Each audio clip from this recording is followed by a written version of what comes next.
இன்னைக்கு நம்ம பார்க்க போகிறது 18 படியான் என்று அழைக்கப்படுகின்ற 18ஆம் படி கருப்பண்ணசாமி பற்றி தான்.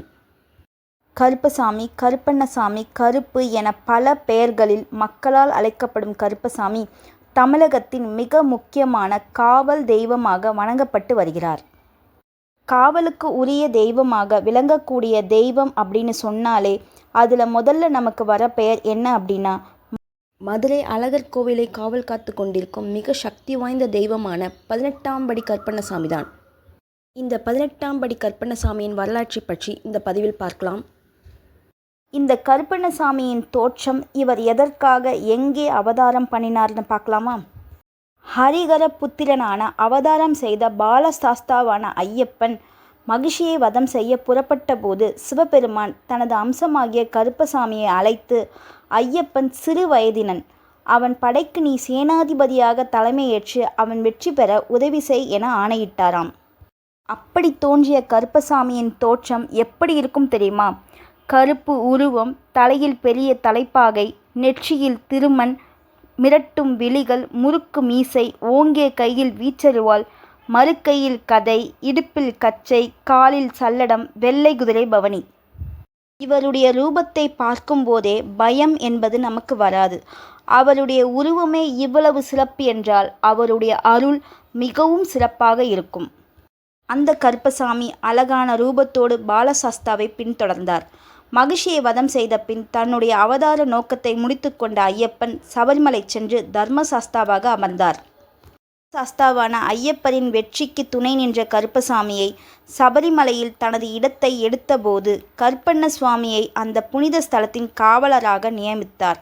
சபரிமலையில் கருப்பண்ண சுவாமி 18 படிகளின் அருகில் வலப்புறத்தில் 18ஆம் படி கருப்பராக நின்று ஐயப்பனின் வழிபாட்டிற்கு வரும் அனைவரையும் பாதுகாத்து கொண்டிருக்கிறார்.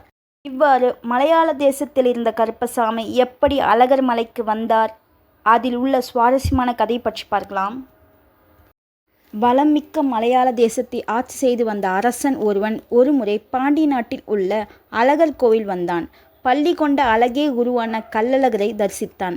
அழகரின் அழகை கண்ட அந்த அரசன் அதை உருவேற்றி தம் தேசமான கேரளாவுக்கு கொண்டு செல்ல திட்டம் தீட்டினான்.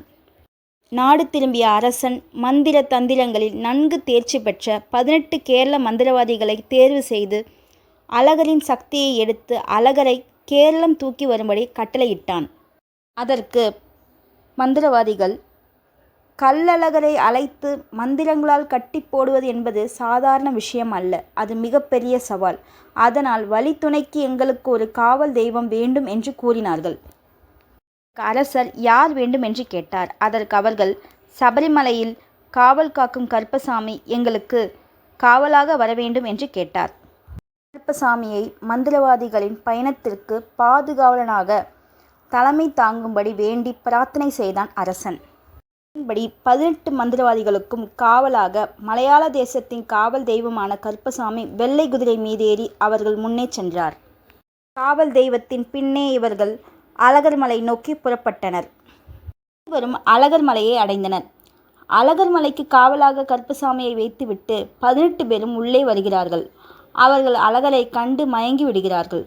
அவர்களை தெளிவுபடுத்த கருப்பசாமி உள்ளே வருகிறார். அவரும் அழகரை கண்டு மயங்கி விடுகிறார். அதே சமயத்தில் 18 மந்திரவாதிகளும் அழகரின் சக்தியை வேறு இடத்திற்கு மாற்றும் முயற்சியில் இறங்கினார்கள். யார் கண்ணுக்கும் தெரியாமல் இருக்க ஒருவித மந்திர மையை பயன்படுத்தினர். அந்த மையை கண்களின் இமைகளில் பூசிக்கொண்டால் அவர்கள் உருவம் மறைந்துவிடும். அப்படி தந்திரமாக மறைந்திருந்து அழகரின் உருவத்தில் இருந்த சக்தியை திருட முயன்றார்கள். அழகரின் மூலஸ்தானத்தில் இருந்து கொண்டு அழகரின் சக்தியை வேறு இடத்திற்கு மாற்றும் வேலையை செய்து கொண்டிருந்தனர். இது தினமும் நடந்து கொண்டே இருக்கிறது. அழகரின் முகப்பொலிவு குறைந்து கொண்டே இருக்கிறது. தினமும் பூஜை செய்யும் கோவில் பட்டர் அழகரின் முகத்தை பார்க்கிறார். அழகரின் முகப்பொலிவு குறைந்துள்ளது என்று எண்ணி வருந்துகிறார். அன்று இரவு பட்டரின் கனவில் அழகர் தோன்றி மந்திரவாதிகளின் சூழ்ச்சியை எச்சரித்தார். கண் விழித்த பட்டரோ மந்திரவாதிகளை பிடிக்க ஒரு காரியத்தை செய்ய முடிவெடுத்தார். மறுநாள் காலையில் வழக்கமாக அழகருக்கு தூபம் ஏற்றும் சாம்பிராணிக்கு பதிலாக மிளகாய், மிளகு மற்றும் படிகாரம் சேர்த்து தூபம் ஏற்றினார். அதிலிருந்து வந்த புகை கண்களுக்கு தெரியாமல் மாயமாய் மறைந்திருந்த 18 மந்திரவாதிகளின் கண்களை எரிச்சல் அடைய செய்தது. அதிலிருந்து வெளிவந்த கண்ணீரால் அவர்கள் பூசியிருந்த மந்திரமை அழிந்தது. அதன் விளைவாக அவர்களின் உருவம் வெளிப்பட்டது. மூலஸ்தானத்தில் 18 பேரையும் பார்த்த பட்டரும் காவலாளிகளும் அதிர்ந்தனர். யார் நீங்கள் என்று அவர்களிடம் கேட்டபோது வேறு வழியின்றி தாங்கள் வந்த நோக்கத்தை கூறினார்கள். இங்கு பெரிய சண்டையே நடந்தது. அழகரை கொண்டு செல்லத்தான் இங்கு வந்தோம். அழகரின் முகம் பார்த்து மயங்கி போனது சத்தியமான உண்மை என்றார்கள். எங்களை நீங்கள் இங்கிருந்து அனுப்ப வேண்டாம். எங்கள் நாட்டுக்கு நாங்கள் போகவில்லை. எந்த அழகரை இங்கிருந்து எடுத்து செல்ல நினைத்தோமோ அந்த அழகரை இனி யாரும் எங்கள் அனுமதியின்றி தொட முடியாதபடி காவலாக இவரை காக்கின்ற பொறுப்பு எங்களுக்கு கொடுங்கள் அப்படின்னு கேட்டாங்க. அப்படி எல்லோரும் ஒத்துக்கொண்ட பிறகு அந்த 18 பேரும் அவர்களுக்கு ஒரு வார்த்தை சொல்கிறாங்க. நாங்கள் அழகருக்கு காவலாக இருக்கோம். ஆனால் நீங்கள் எங்களுக்கு ஒன்று மட்டும் செய்யணும். என்னன்னா, அழகர் திருமேனியில் உள்ள மாலையும் அழகருக்கு நைவேத்தியம் வைத்த பிரசாதமும் எங்கள் 18 பேருக்கும் நித்தியம் நீங்கள் தந்தால் அதுவே எங்களுக்கு போதும் என்று கூறி 18 பேரும் வடக்கு நோக்கி அமர்ந்து தவம் செய்து தங்களது உயிரை தாங்களே ஜீவசமாதி செய்து கொண்டனர். அப்படி ஒவ்வொருவரும் ஜீவசமாதி செய்து கொண்ட அந்த இடத்தை தான் 18 படிகளாக அமைத்திருக்கிறார்கள். அப்படி அமைந்த அந்த 18 பேரும் ஜீவசமாதி ஆன பிறகு அழகரின் அழகில் மயங்கி நின்ற காவல் தெய்வம் கருப்பசாமிக்கு அழகர் காட்சி தந்து அருள் புரிந்து, இன்று முதல் 18 பேரோடு நீயும் காவலாக இருந்து எனக்கும் இம்மலைக்கும் இங்கு வந்து வழிபடுகின்ற மக்களுக்கும் காவல் காத்து அருள் புரிக என்று கூறினார். அன்று முதல் அந்த 18 பேரும் படிகளிலேயும் கருப்பண்ணசாமி அந்த ராஜகோபுரத்தின் திருவாயின் கதவிலேயும் அமர்ந்திருக்கிறார். இப்படிதான் அவருடைய வழிபாடு தொடங்குகிறது. மலையாள தேசத்தின் கருப்பசாமி இங்கே 18 படியான் என்கின்ற பெயரோடு எழுந்தருள்கிறார். காலப்போக்கில் அவரை கருப்பண்ணசாமி என்று கூறி 18ஆம் படி கருப்பண்ணசாமி என்று அழைக்கிறார்கள்.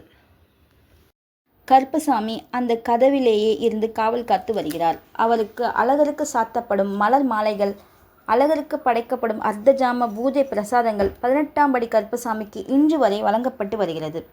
தினமும் 18ஆம் படி கருப்பண்ணசாமிக்கு சைவ நெய்வேத்தியம் படைக்கப்படுகிறது. இந்த திருக்கதவு எப்பொழுது திறப்பாங்கன்னு பார்க்கலாமா? வருடத்தின் அனைத்து நாட்களும் பூட்டியிருக்கும் கருப்பசாமி சன்னதி கதவு ஆடி மாத பௌர்ணமியில் நடைபெறும் பிரம்மோற்சவ விழாவின் போது மட்டுமே திறக்கப்பட்டு பூஜைகள் நடத்தப்படுகிறது. மூடிய கதவுக்கு அழகருக்கு சாத்தப்பட்ட மலர் மாலைகளால் அலங்கரிக்கப்பட்டிருக்கும். சந்தனமும் அரைத்து பூசப்பட்டிருக்கும். அந்த அலங்காரமே காண்பதற்கு கருப்பு விஸ்வரூபம் எடுத்து நிற்பது போல இருக்கும். சந்தனக்குடம் அபிஷேகம் அதுவும் ஆடி மாதத்தில் தான் நடக்கும். சந்தனக்குடம் எடுத்து வந்து கதவுக்கு சந்தனத்தால் அபிஷேகம் செய்வார்கள். அது மட்டுமல்ல, தினமும் நூபுர கங்கையிலிருந்து அழகருக்கு கொண்டு வரப்படும் தீர்த்தத்தை கருப்பனின் சன்னதியில் வைத்து அது தூய்மையாக கொண்டு வரப்பட்டது என்று பிரமாணம் செய்த பின்னே உள்ளே கொண்டு செல்கிறார்கள். இவ்வாறு கருப்பனிடம் செய்யும் இந்த பிரமாணம் நீதி தேவன் சந்நிதியில் செய்யும் பிரமாணத்துக்கு இணையானதாக மக்கள் நம்புகிறார்கள். இன்று வரை வழக்குகள் பல தீர்த்து வைக்கப்பட்டு வருகிறது. தன் மீது நியாயம் இல்லாதவர்கள், பிறரை ஏமாற்றி லாபம் அடைய முயற்சி செய்பவர்கள் 18ஆம் படி கருப்பு கோவிலில் என்றும் பொய் சொல்ல முடியாது. அதைப்போல நியாயம் யார் பக்கம் இருக்கிறதோ அவர் பக்கம் 18ஆம் படி கருப்பசாமி துணையாக நின்று வழிநடத்துவார். பல வழக்குகள் அங்கே தீர்க்கப்பட்டு வருகிறது. நீண்ட நாட்களாக நியாயம் கிடைக்காதவர்கள், நம்பிக்கை துரோகத்தால் பொருளாதாரத்தை இழந்தவர்கள், தன் மீது நியாயம் இருந்தால் மட்டும் 18ஆம் படி கருப்பனை வேண்டி தனக்கு துணையாக அவரை அழைக்கலாம். அங்கு பொய் சத்தியம் செய்ய எவரும் துணிய மாட்டார்கள். கருப்பசாமியிடம் முறையிட்டால் நிச்சயம் நியாயம் கிடைக்கும். அவர் காவல் தெய்வம் என்பதால் விதவிதமாக அறிவால் காணிக்கையாக செலுத்துவது மிகவும் பிரசித்தி பெற்ற ஒரு விசேஷ நேர்த்திக்கடன் ஆகும். பக்தர்கள் தங்கள் வேண்டுதலின் தீவிரத்திற்கு ஏற்ப பல்வேறு அளவுகளில், அதாவது 11 அடி, 18 அடி, 21 அடி பெரிய அளவிலான அறிவாள்களை செய்து காணிக்கையாக செலுத்துகின்றனர். 18ஆம் படி கருப்பண்ணசாமியை அழகர் கோவிலுக்கு போய் வழிபட முடியாதவர்கள் இருந்த இடத்திலிருந்தே அவரை வழிபடலாம். சூடம் ஊதுபத்தி ஏற்றி 18ஆம் படி கருப்பண்ணசாமியை கூப்பிட்டால் கூப்பிட்ட குரலுக்கு ஓடி வந்து அருள்வார். கல்லழகருக்கு காவல் புரியும் 18ஆம் படி கருப்பண்ணசாமியை மக்கள் தங்கள் குல தெய்வமாகவும் இஷ்ட தெய்வமாகவும் வழிபட்டு வருகின்றனர். எத்தனை தடைகள் வந்தாலும் கருப்பசாமி இருக்கும் வரை எதற்கும் பயமில்லை. நம் ஊரில் காவல் தெய்வம், நீதி வழங்கும் நாயகன் 18ஆம் படி கருப்பசாமியின் அருள் அனைவருக்கும் கிடைக்கட்டும். நன்றி, வணக்கம்.